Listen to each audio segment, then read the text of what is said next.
Good morning, students. Today we are going to start a new chapter of class 11th accounts, that is provision and reserve. You can see the on blackboard provision and reserve. First of all, we will talk about the provisions. Whatever we have seen in the adjustment final account with in the chapter final account with the adjustment, means there are some examples of provisions whatever we have maintained. Okay, so we will understand what is it in actual, why we maintain the provision in the books of account. Clear, my dear friends? Okay, provisions. What do you mean by provisions? What do you mean by provisions? Provisions का मतलब क्या होता है?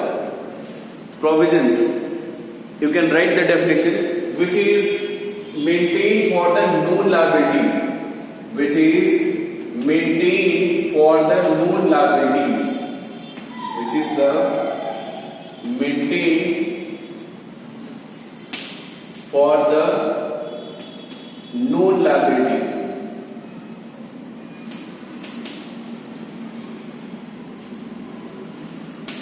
Okay, that is called provisions. जो ऐसी liability के लिए बनाया जाता है जो हमारी जानकारी में हुए, जिस लायबिलिटी को हमें पे करना है इन फ्यूचर में, जिस लायबिलिटी को वो हमारे फ्यूचर के लिए क्या है, एक हमारे लिए लॉस होगा, लायबिलिटी क्रिएट होगा, उसके लिए ऑलरेडी हम प्रोविजंस मेंटेन करके चलते हैं. प्रोविजंस किस कॉन्सेप्ट्स के अकॉर्डिंग मेंटेन करके चलते हैं? According to convention of conservatism. According to convention of conservatism concept के अकॉर्डिंग हम क्या करते, ये प्रोविजन मेंटेन करके चलते हैं अपने बुक्स ऑफ अकाउंट में. Why? Because we maintain the provision for anticipated losses, means ऐसे लॉसेस जो हमको फ्यूचर में होने वाले हैं, ठीक है ना, उनके लिए हम पहले से ही अपने बुक्स ऑफ अकाउंट में प्रोविजन मेंटेन करके चलते हैं. ठीक है ना. जैसे हम अपने क्या होता है कि जब कोई भी हमें लगता है कि कोई भी लॉस हमें इन फ्यूचर होने वाली है, तो उस लॉस को हम माइंड में रख के चलते हैं, ठीक है ना, या हो सकती है, ठीक है ना. तो ऐसे लॉसेस से बचने के लिए हम क्या करते हैं, पहले ही उसका प्रोविजन करके अपने बुक्स ऑफ अकाउंट में चलते हैं. तो हम ये जो चैप्टर है वो क्या है, बेसिकली थियोरेटिकल बेस्ड चैप्टर है, डेफिनेशन है सारे चैप्टर्स में, आप इसको पढ़ के समझ भी सकते हैं. तो प्रोविजंस में इसका डेफिनेशन क्या है, which is the maintain for the known liability. अब ऐसी कौन सी लायबिलिटी है जो नोन है, ठीक है ना, आइए देखते हैं. तो इसके लिए सबसे पहले जैसे एग्जाम्पल में आप क्या लिखेंगे, एग्जाम्पल में बहुत सारे, जैसे provision for doubtful debts, provision for doubtful debts.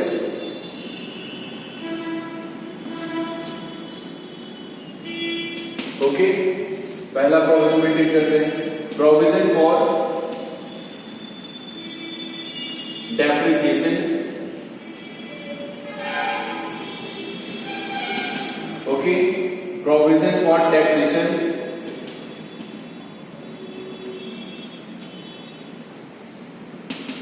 Okay, provision for taxation. फिर provision for replacement of assets.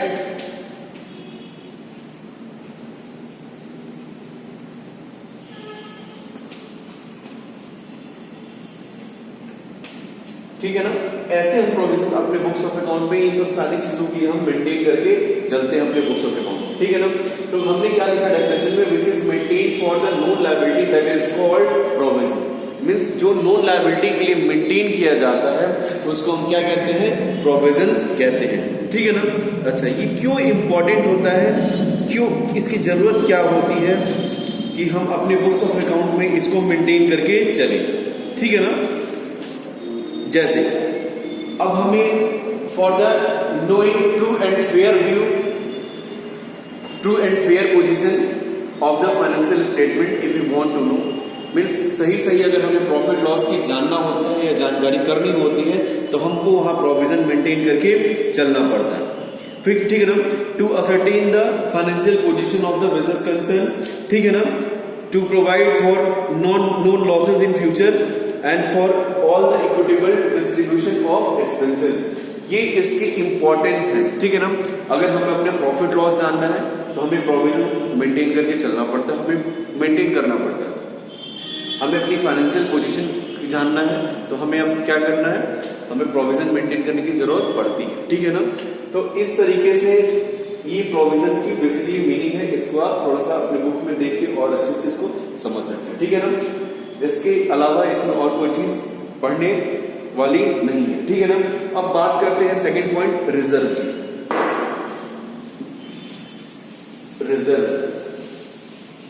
Reserve क्या होता है, आइए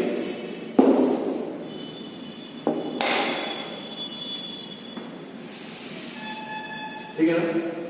रिजर्व का मतलब ये होता है क्या, मीन्स जमा किया हुआ, संचय, जमा करना, ठीक है ना। रिजर्व का मतलब क्या होता है, कलेक्टेड फंड, ओके। तो जब हम रिजर्व की बात करते हैं तो रिजर्व होता क्या है बेसिकली, मीन्स कोई चीज रिजर्व में रखी है तो वो किस लिए रखी है, for the rainy day condition, for the emergency, for the critical conditions, ठीक है ना। मीन्स ऐसे टाइम के लिए कोई भी फंड जब रखा जाता है जो हमारी क्रिटिकल कंडीशन में काम आए, जो हमारी इमरजेंसी में काम आए, जो हमारे रेनी डे कंडीशन, जो हमारे बिजनेस मतलब बिल्कुल मंदा पड़ जाए उस टाइम मेरे लिए काम आए, तो ऐसे फंड को हम क्या कहेंगे, रिजर्व कहेंगे, ठीक है ना। क्या कहेंगे, रिजर्व को हम अगर डिफाइन करें तो क्या लिखेंगे, which is maintain for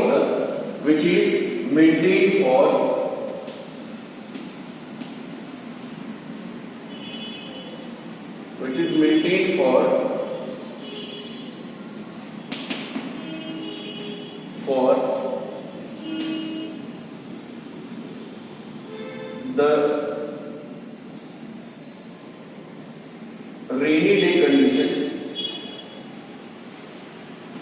rainy day condition, ठीक है ना, और for the emergency,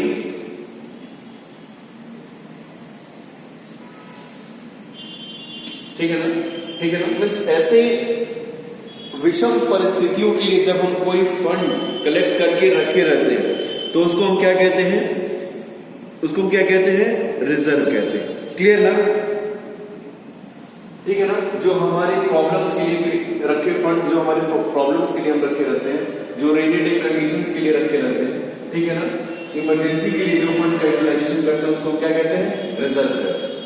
how many type of reserve, बहुत सारे रिजर्व होते हैं, ठीक है ना। जैसे आपने नाम सुना भी होगा क्या अभी तक के, general reserve, specific type of reserve, ठीक है ना। स्पेसिफिक में बहुत सारे रिजर्व आ गए। फिर जैसे कहने का मतलब क्या है, dividend equalization reserve, workman compensation fund, okay, investment fluctuation fund, इन सबका आपने नाम सुन रखा होगा, ओके। सो अब हम बात करेंगे क्या, types of reserve. There are two type of reserve basically. एक होता है क्या, जनरल रिजर्व, और सेकंड होता है क्या, स्पेसिफिक रिजर्व। जनरल रिजर्व का मतलब क्या होता है, general reserve is such type of reserve which is created for the general purpose और for the day to day business from the normal profit, clear ना। General reserve is such type of reserve which is created for the day to day operations, ठीक है ना, जो normal general things के लिए and from the profit, that is called general reserve, means which is utilized for the general reserve. You can say general reserve is such type of reserve which is utilized for the general purpose.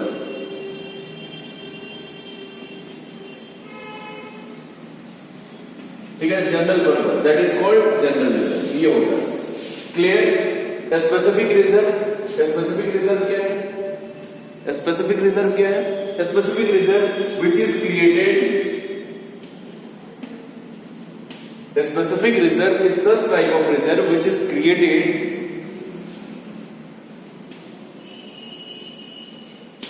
For the specific purpose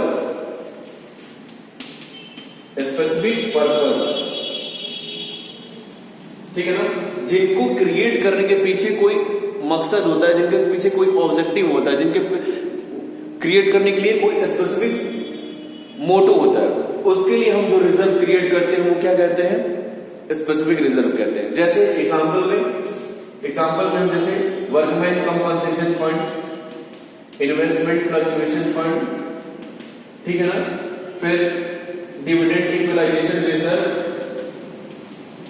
DRR debenture redemption reserve, capital redemption reserve, DRR debenture redemption reserve, CRR capital redemption reserve, DER dividend equalization reserve, IFF investment fluctuation fund, workman compensation fund. So आप देख रहे हैं सबके नाम के आगे सब जितने फंड है उसके नाम के आगे क्या लगा है, एक वर्ड लगा हुआ है।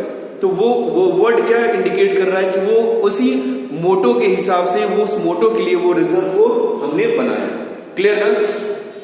तो ऐसे रिजर्व को हम क्या कहते हैं, स्पेसिफिक रिजर्व कहते हैं। क्लियर माय डियर स्टूडेंट्स, इसके बहुत सारे इंपॉर्टेंस है, जैसे हेल्पफुल इन मीटिंग द अनफोर्सेड। अब कोई ऐसी हमें अनफोर्सिंग लायबिलिटी क्रिएट हो जाती है, तो उस लायबिलिटी को हमको पेमेंट करने के लिए जो चीजें फंड की जरूरत पड़ती है वो हम इन फंड से ले सकते हैं। फिर equalization of dividend over the year, हमें डिविडेंड देने के लिए भी हमें फंड की आवश्यकता होती है, तो इन रिजर्व्स के थ्रू ही हम डिविडेंड का डिस्ट्रीब्यूशन करते हैं। ओके, अब हम बात करते हैं कुछ स्पेसिफिक रिजर्व में। एक होता है क्या, कैपिटल रिजर्व।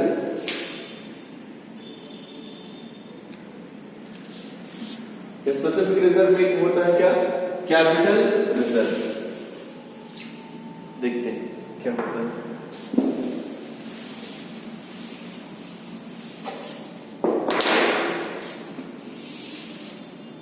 कैपिटल रिजर्व,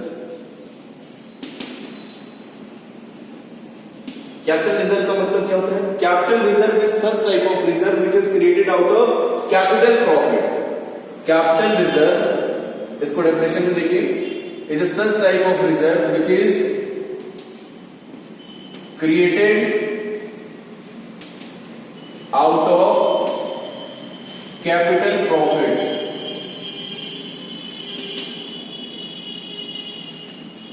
ठीक है ना, that is called क्या, कैपिटल रिजर्व कहते हैं। अब कैपिटल प्रॉफिट कहां से क्रिएट होता है, प्रॉफिट, नॉर्मल प्रॉफिट जिसको हम रेवेन्यू प्रॉफिट भी कहते हैं, और उसके बाद कैपिटल प्रॉफिट। तो capital profit from where we get, means which type of profit, capital profit is such type of profit which is created through the transfer of capital assets. जैसे हमने किसी एसेट्स को बेचा, if we are selling to any particular fixed assets, then if any profit realizing due to the capital assets, to the transfer of capital asset, that will be considered as a capital profit। Clear ना? और उस profit से जब हम कोई reserve बनाते हैं तो उसको हम क्या कहते हैं, कैपिटल रिजर्व कहते हैं। तो कैपिटल प्रॉफिट कहां कहां से जनरेट होगा, जैसे फॉरफीचर ऑफ शेयर्स। ओके, अगर फॉरफिटेड शेयर्स हैं उनके थ्रू हमको कोई प्रॉफिट हो रहा है तो हम उसको हम क्या कहेंगे, कैपिटल प्रॉफिट की क्राइटेरिया में रखेंगे। फिर अगर हम कोई प्रॉफिट, कोई एसेट को सोल्ड कर रहे हैं और उससे हमको प्रॉफिट हो रहा है तो फिर हमको वो हम क्या कहेंगे, उसको कैपिटल प्रॉफिट की क्राइटेरिया में रखेंगे।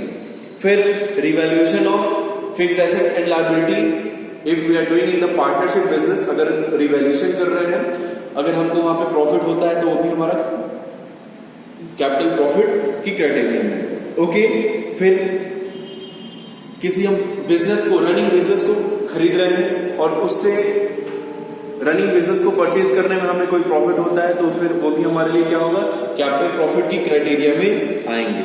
फिर profit at the time of redemption of debentures, ठीक है ना, अगर हमको रिडम्पशन ऑफ डिवेंचर के टाइम कुछ भी प्रॉफिट क्रिएट होता है तो वो भी हमारा कैपिटल प्रॉफिट की क्राइटेरिया में आएगा। तो इस प्रॉफिट से होने वाले जितने भी, इस प्रॉफिट से बनने वाले जितने भी रिजर्व है उनको हम क्या कहेंगे, कैपिटल रिजर्व की क्राइटेरिया में रखते हैं।